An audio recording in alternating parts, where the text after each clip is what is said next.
दुख क्या है? दुख कोई औरत सारी रात अपने शौहर से मार खा के अब किसी के घर में सफाई कर रही होगी और उस घर का मालिक उसको घूर रहा होगा। दुख किसी मदरसे में सालों से दूर कोई बच्चा किसी कोने में बैठा अपनी माँ को याद कर रहा होगा और हिचकियाँ लेते हुए रो रहा होगा। दुख किसी स्कूल में कोई बच्ची आज भी स्कूल फीस न होने के सबब क्लास से बाहर खड़ी होगी और उसके आंसू उसकी रूह में जज़ब हो रहे होंगे। दुख कहीं कोई अपने सहन में अपने प्यारे का जनाजा लिए बैठा होगा और उसे लिपट के खुद को यकीन दिला रहा होगा कि ये ख्वाब है। दुख कहीं दूर किसी सहरा में कोई रेत पे जुबान फेर के मौत से लड़ रहा होगा और सोच रहा होगा कि कहीं कोई इसके हाल को जानता तक न होगा। दुख कहीं जेल में कोई परदेसी किसी नाकर्दा जुर्म में सिसकते हुए अपनों के चेहरों को ढूंढ रहा होगा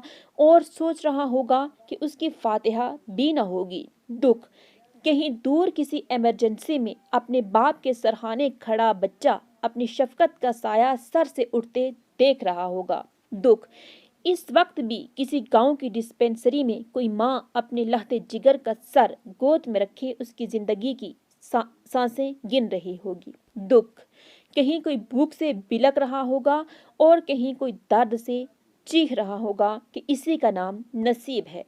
दुख दुख इंसान के अंदर बस जाते हैं और फिर वो इंसान इस कदर गहरा हो जाता है कि कंकर भी फेंको तो आवाज बाहर नहीं आती, बल्कि सन्नाटा मजीद बढ़ जाता है।